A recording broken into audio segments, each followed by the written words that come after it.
Hello everybody, this is Yoko's Anime Reactions, and this one is going to be, reading more of Arifureta. I hadn't done it in a while, and this is the only one you're going to actually get to see the screen. You're not going to get to see what I'm reading, because it's not on a Kindle, obviously. If it was, I would be doing it, but the funny thing is, the only one that's not on a Kindle, as far as I know, is the first volume. The rest of it is on a Kindle, as far as I know. At least the second volume is. Okay.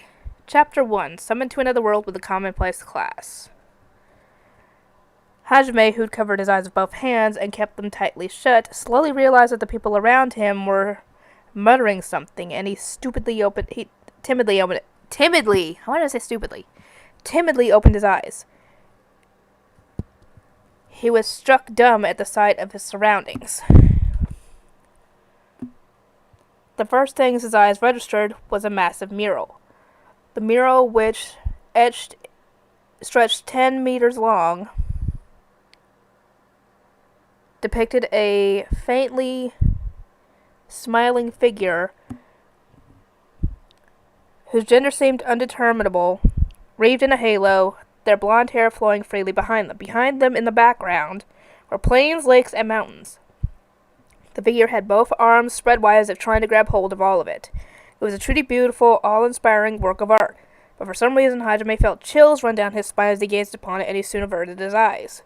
As he examined the rest of his surroundings, he quickly realized that he was in a vast chamber. The entire room was constructed of a gleaming white stone that seemed smooth to the touch. Marble, possibly. Massive pillars with sculptures carved into them rose up into the towering domed ceiling. I almost said doomed. The room resembles some sort of grand cathedral. Cathedral. I do need to get my eyeglasses checked at least, because I have to get really up close for it to be really legible, because otherwise it kind of I'm really nearsighted. Hajime and the others were standing atop a type of plinth located in the deepest recesses of the room. They were raised above their immediate surroundings. Hajime's classmates were all looking around, dumbfounded just like him. It looked like whatever happened affected the entire class. And as far as we know, not the entire class was taken, just the ones who were still in the room, because a few of them had left the room before this happened. Hajime turned around looking to see what lay behind him. As he'd expected, Kaori was slumped on the ground. She didn't seem to have any injuries, so Hajime breathed a sigh of relief. I am sorry, if I'm pausing, I have to kind of get a little closer to the book to make sure I'm reading it right, because, like I said, I'm really nearsighted, so it's kind of hard for me to read, which is annoying. After confirming her safety, Hajime returned his gaze to the crowd of people surrounding him, who he assumed would be the ones to provide an explanation for the current situation. Indeed, Hajime and his classmates were not the only occupants of the room. Around 30 or so people were standing before the plinth Hajime and the others were on. It looked as if they were all praying, their hands crossed above their chest. Crossed about their chest. What the heck?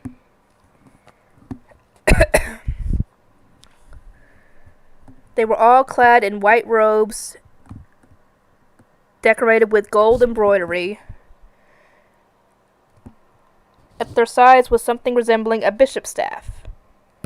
The tips of their staves opened up into a fan shape, and instead of rings, several flat discs hung from the ends. Essentially, one of the priests stepped forward. He was an old man in his 70s, dressed even more lavishly than his peers, with a richly decorated monk's cap that stood about 30 centimeters tall. Old was perhaps not the best word to describe him. If not for his deeply wrinkled face and aged eyes, one might think him a man in his early 50s. His staff jingled as he walked, clear, soothing notes reverberating throughout the halls all the while. Finally, he opened his mouth and said, "Welcome to Tortoise, brave heroes. It is our pleasure to welcome you here. I am the Pope of the Holy Church, Ishtar Langbard. It is an honor to make your acquaintance." The old man, who called himself Ishtar, broke out into a good-natured smile. He then led the still confused group of students into another room that was furnished with numerous chairs and long tables, saying it would be easier to speak calmly there.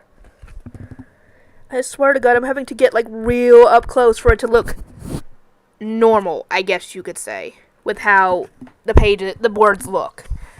Like how anybody else could read, I guess. So I don't know if it's due to, I don't know anymore. As soon as I see the doctor, whenever that happens, I'm going to ask him what the heck. The new room he'd guided the students to was just as lavishly built as the first. The exemplary craftsmanship of the furniture and the tapestries hanging on the walls were evident even to the students' untrained eyes. The layout of the room implied that it was some manner of banquet hall. Aiko Hideyama and Koki's group of 4 all claimed seats at the head of their respective tables, and their followers all arranged themselves around them. Hajime ended up at the very end of his table. The reason no one had made a fuss so far was because everyone was still too busy processing what had just happened. Besides, Ishtar had just said he would explain what had happened, and Koki, with his max-level charisma, had managed to calm everyone down. Of course. And if I remember correctly, Koki was the one who had the hero class, the one in the golden armor.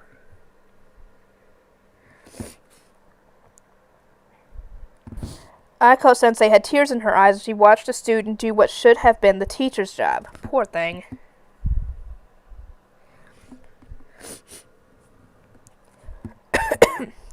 The moment everyone had finished seating themselves, a number of carts entered the room, pushed along by a retinue of maids. Actual maids to boot. Not those sham maids found in a certain electronics holy land, nor those old plump maids that could still be found in various European countries.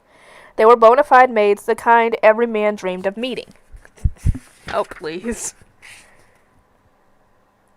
Even in such an incomprehensible situation, insatiable curiosity and libido drove most of the boys to gaze longingly at the beautiful maids. When the girls saw how they melted over the maids, they glared at the boys in a manner cold enough to freeze hell itself. Oh god. Hajime was also just about ready to ogle the maid who'd started serving him a drink, but he felt a glacial stare piercing his back and decided to keep his gaze fixed straight ahead. After a moment, he risked a glance back in the direction he'd felt the stare from, only to see Kaori beaming happily at him. Oh god. From what I've heard, oh boy. Spoiler, I guess, for future reference on, I guess, season 2 or whatever, or whenever this pops up, but from what I've heard, Kaori is a bit of a yandere. Oh, and she's got her sight fixed on Hajime. Oh, dear Lord Almighty, I feel bad for him. Thankfully, he can handle her now. You know, like, physically, in case she gets violent. But I don't know what'll happen if she tries to turn on the charm. Oh boy, that's going to be awkward for season 2. He decided to pretend he'd never felt anything odd. Ishtar finally began talking once everyone had been served their refreshments. Now then, I am certain you all must be feeling very confused about the situation you find yourselves in. I shall explain everything, starting from the beginning. All I ask is that you hear me out until the end. Ishtar's explanation was so generic and unreasonable that it seemed as if it had come out of a fantasy book template.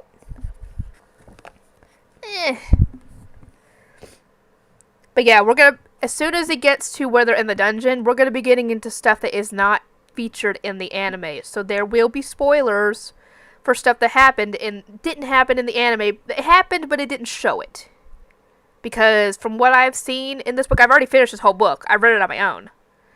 And there is a lot in here that they did not put in the anime. From when he ended up in the thing with the ambrosia crystal, to when he ended up eating the monster meat, to how he ended up getting to where he found Yui. So, yeah, there is a lot skipped in this. A lot of fight scenes, which I wish they could have added in because some of it is really cool. Now, let's see. Okay.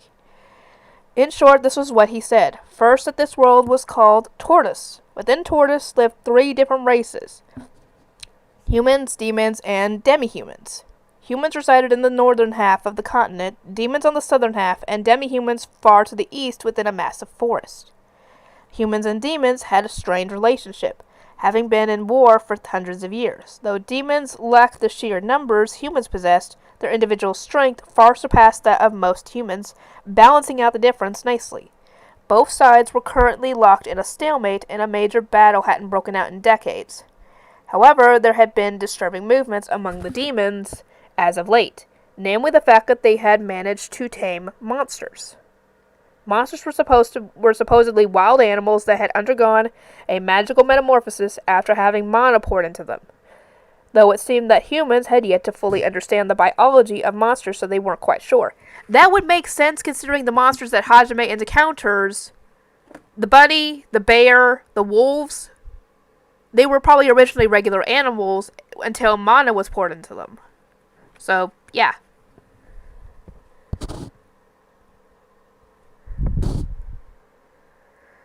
They were apparently very powerful and even capable of using magic, which made them an extremely dangerous threat. Up until that point, very few people had been able to tame such ferocious beasts, and even those who could were unable to handle more than one or two at a time. However, the situation had changed, which meant that the only advantage the humans had over the demons, numbers, had been eliminated. As such, humans faced an unprecedented crisis that threatened the existence of their very race. The one who summoned you all here was the blessed Lord Ihit. He is the guardian deity of us humans and the one true God of the Holy Church. Yeah. I wonder how that's going to pan out if Hajime actually manages to meet Ihit or any other god that's out there. Because he wants to go home, obviously. And so in order to do so, he's going to have to get the gods to help him. Because they can't send them back.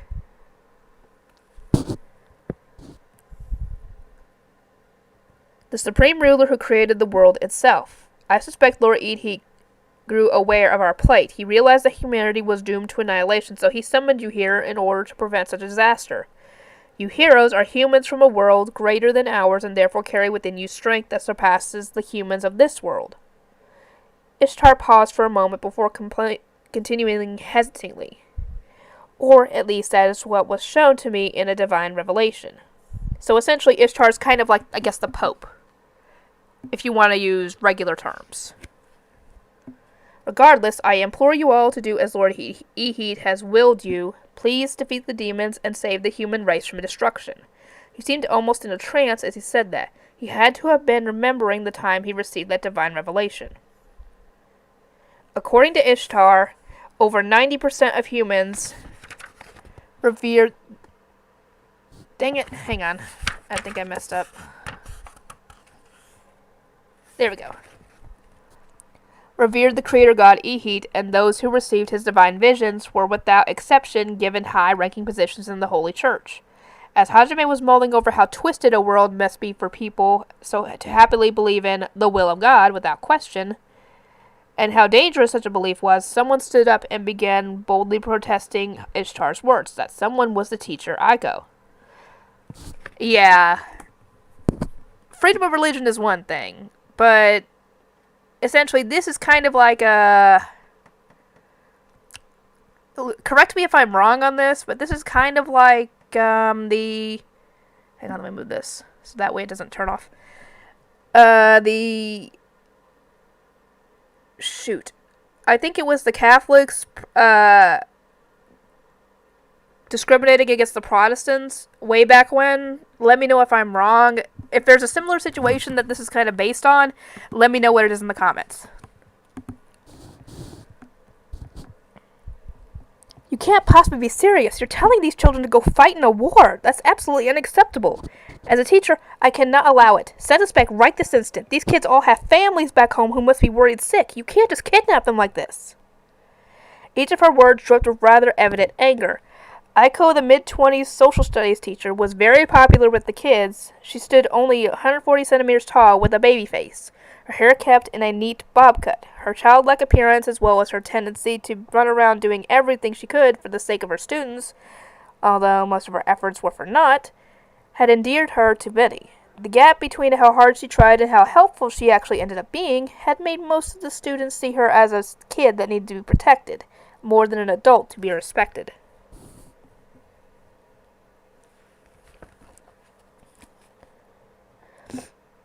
Hang on.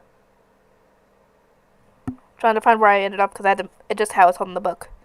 Many of them had taken to calling her by the nickname Ai-chan, though she always grew angry when they did. Since she was aiming to be a respected teacher, she disliked being called by familiar nicknames. This time, too, she flared up at Ishtar to protest the unreasonable forced summoning in order to look like a proper teacher. Unfortunately, the students regarded her the same as always, thinking something to the effect of, "Look, Ai-chan's at it again, always trying so hard," as she tore into Ishtar. However, Ishtar's next words froze everyone's blood cold. "I understand your feelings, however. I am unable to return you to your world at present. I told you." Silence filled the room. The oppressive atmosphere was felt by everyone present. They all stared at Ishtar blankly, unable to properly process what he had just said. "What do you mean? You're unable. You called us here. You should be able to send us back, shouldn't you?" Aiko-sensei screamed loudly. "As I stated earlier, it is Lord Ihid who summoned you here. The only reason we were in that room at all was to greet you heroes, and to offer up our prayers to Lord Ihid. We humans do not possess the power to interfere with other worlds, so whether or not you can return also depends on his will." Makes sense. I mean, if they had the ability to summon them from another world anyway, they would have done it without the gods' I guess, help. So, yeah, it explains why he can't, because they do not have the power to do so, as far as we know. That could change later, because, like I said, there's more than one volume of this book.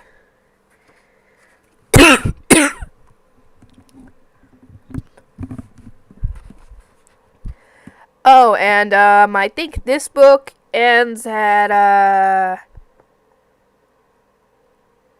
I think it ends right before they leave the dungeon. So, yeah. So before they meet the bunny girl. I can't remember her name. No way. Echo slumped back into her chair, all the strength drained out of her. The other students all started yelling at as the truth of Ishtar's words sank in. "You gotta be kidding me. What do you mean we can't go back? You can't do this. Please just send us back somehow." "A war? You can't be serious. Take us the hell back right now." "This can't be happening. This can't be happening. This can't be happening." I don't blame them for being upset. I'd be upset too, but then again, if that was actually to happen, even if it's a war, I'd be over the moon because I would love for something like that to happen. To be able to experience a fantasy world where there's demons, demi-humans. Oh my god, that would be so cool. Sorry, my phone flashed. I thought for a second it might have been a text, but it was just my Pokemon Go app popping up.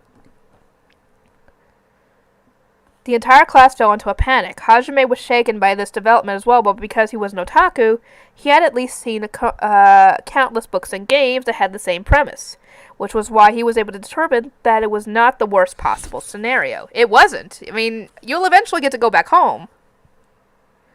That was the reason he was at least somewhat calmer than the other students. For reference, the worst case scenario he was imagining was the one in which they all got summoned as slaves. Yeah. That'd probably be one of the worst case scenarios. Oh, for those of you who are probably wondering, I will eventually pick up a Kame ga Kill as well. I just don't know when. I'll need to finish a bunch of shows before I pick up anything else, except for obviously the new season coming out next year. That's a given. Ishtar said nothing and silently watched on as all of the students panicked. Though Ishtar was silent, Hajime thought he could see contempt hidden within the depths of the old man's eyes. Hajime presumed he was thinking, these people were chosen by God, why are they not rejoicing, or something along those lines. Probably. Koki stood up amidst the hysterical group of students and slammed his fist down onto the table with a bang. This managed to get the attention of most of the kids. Once he had confirmed that everyone's eyes were on him, Koki began speaking. "Everyone, there's no point in complaining to Ishtar. There's nothing he can do about it now. And I at least have decided to stand and fight. These people are about to be annihilated. Knowing that, how can I possibly lead them to such a tragic fate? And besides, if we've been summoned here to save humanity, it's possible we'll be allowed to go back once we've saved them." "Well," Ishtar said, "do you think that's possible?" "It is, as you say. Lord Ihid is not so unkind that he would ignore a request from his chosen heroes. We've all gained some amazing powers, right? Ever since I've arrived here, it's felt like I've somehow grown way stronger. Yes, that is correct. It will be safe to assume that each of you have the equivalent strength of anywhere from a few to a few dozen regular men. Alright then, we should be fine. I'm going to fight. If we save everyone, then we can go home. So you watch. I'm going to save everyone, including us. Koki clenches his fist tightly as he proclaimed his noble intentions, flashing an almost sickeningly dazzling smile at the end. Oh god, this guy. I wonder if he actually means it or if he's just trying to hype himself up too. Hang on, how far have I gotten recording?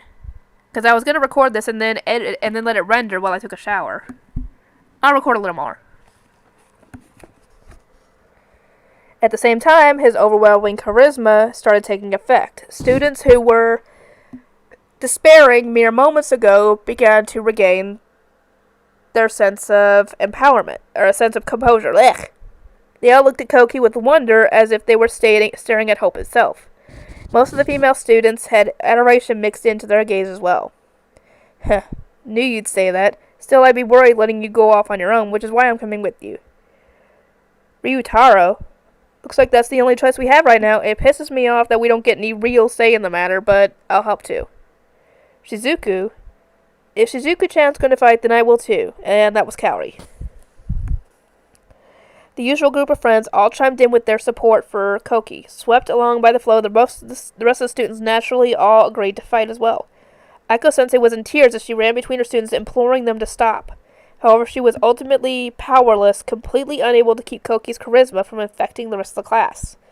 In the end, everyone agreed to help fight in this world war. However, most students probably had no idea what war was really like, nor did they even want to fathom it. In a sense, they might have just been trying to escape from reality to preserve their own sanity. Hajime was considering all these factors as he observed Ishtar out of the corner of his eye. Ishtar had a rather satisfied smile on his face, something which Hajime took note of. Ishtar had been discreetly monitoring Koki as he had given his speech, mentally jotting down how he reacted to which words. Koki, who had always had a strong sense of justice, had reacted quickly when Ishtar spoke of the tragedy that had befallen the human race. And Ishtar had made sure to emphasize the cruelty and brutality of the demons when he saw Koki's reaction to his words. After all, it was obvious that Ishtar had seen right through Koki. He had realized who among their group held the most influence. Oh boy, this guy's observant. That is for sure. Dang it, I gotta keep turning because the way I sit at my computer, I have a shadow blocking the light, my ceiling light, from hitting anything on my desk. So I have to kind of turn if I want to read like this. Hajime supposed that as the top leader of a global religious institution, it stood to reason that Ishtar would be so discerning, but he still mentally filed him away as someone to watch out for. Yeah, I don't really trust Ishtar too much, to be completely honest. But yeah, that remains to be seen. Regardless, since they had chosen to assist the humans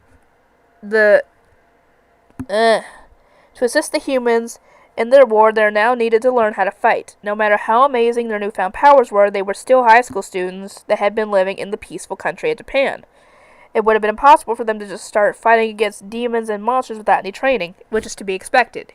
You have to have formal training in order to even stand a chance in that sort of thing. However, it seemed Ishtar had prepared for that eventuality as well, since he explained to the students that there were people ready to receive them in the Hylia Kingdom. Said kingdom was apparently at the foot of the Divine Mountain, and the temple they were currently in was the head temple of the Holy Church that stood at its summit. The kingdom had very close ties with the Holy Church. According to legend, one of Ihid's progeny, Sharam Van, had founded the kingdom.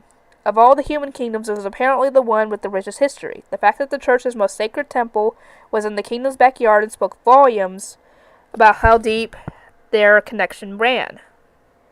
Hajime and the others headed for the temple's front gate. They were about to embark on their journey to the kingdom below. As they walked through the grand triumphal arches that comprised the main gate of the temple, they were greeted by an endless sea of clouds. Because no one had had suffered from altitude sickness, they hadn't realized they'd been so high up. Hajime assumed the magic had something to do with making the environment around the temple habitable. They all stood in wonder as they stared at the clear blue sky and the waves of clouds sparkling in the sunlight. Ishtar looked on proudly as everyone gawked before urging them onward. As they made their way forward, they came upon a massive white circular pedestal that was surrounded by a fence. They walked through a lavish hallway made of the same white stone as the cathedral and stepped up on the pedestal. Engraved within the stone of the pedestal was a large magic circle. On the other side of the fence lay a steep drop to the clouds below, so most students headed close to the center of the pedestal as they could. But they were unable to restrain their curiosity and timidly glanced around at their surroundings despite their fear.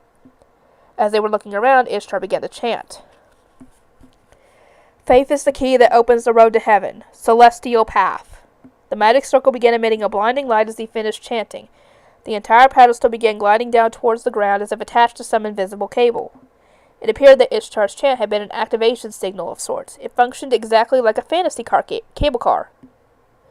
The students all started clamoring excitedly as they saw their first display of magic. There was quite the ruckus when they passed through the sea of clouds, too.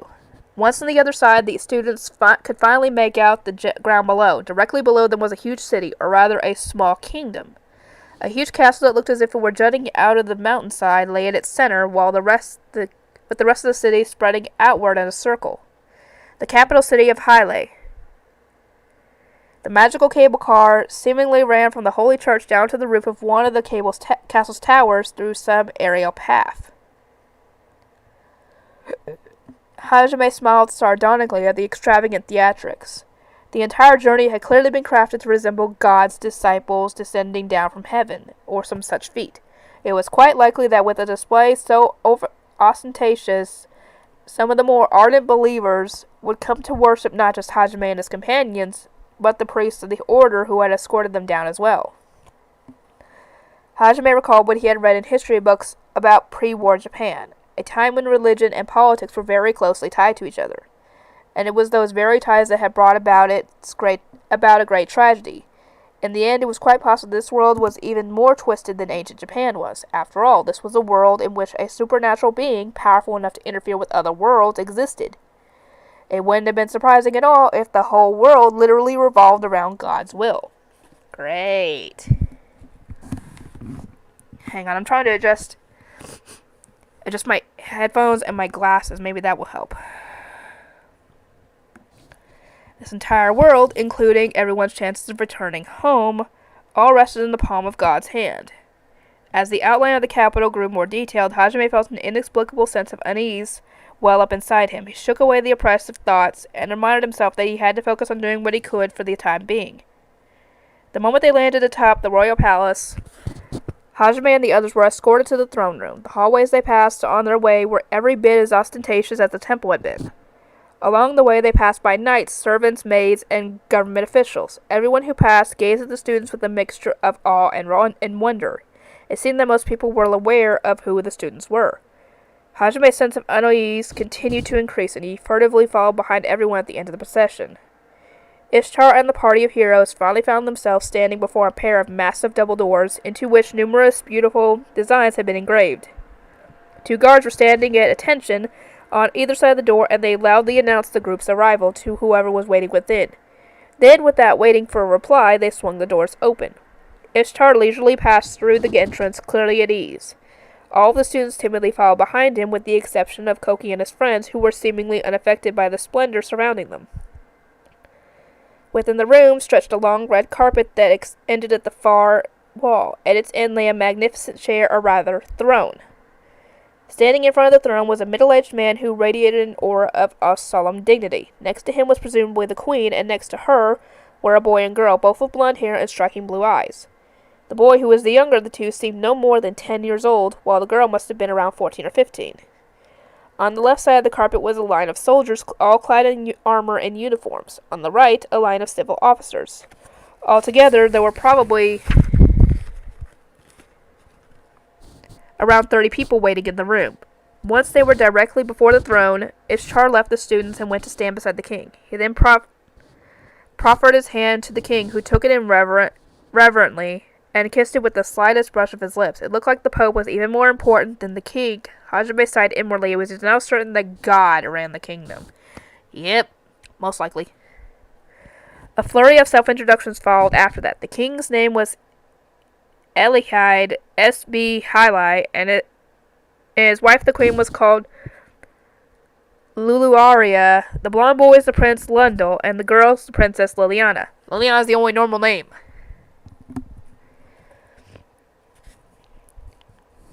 Then came introductions for the Knight Captain, the Prime Minister, and other important dignitaries. As an aside, the fact that the young prince's eyes were glued on Cowrie the whole time made it clear that her charm worked on the men of this world as well.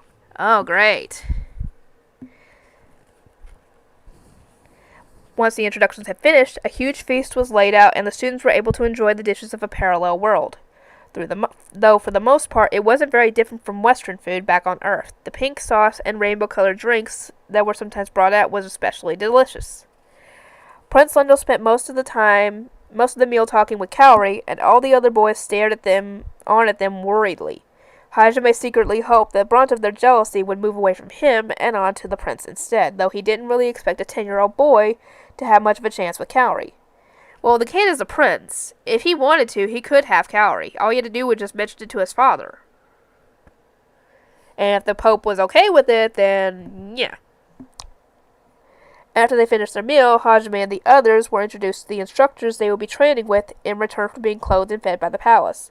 These instructors had been chosen from the ranks of active duty knights and court magicians. The king probably wanted to strengthen the relationship between the students and his kingdom for the inevitable war to come.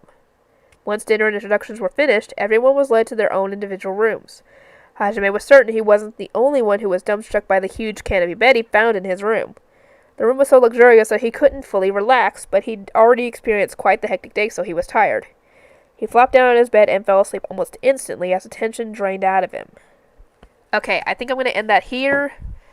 I hope you guys are excited for more. And I will see everybody next time.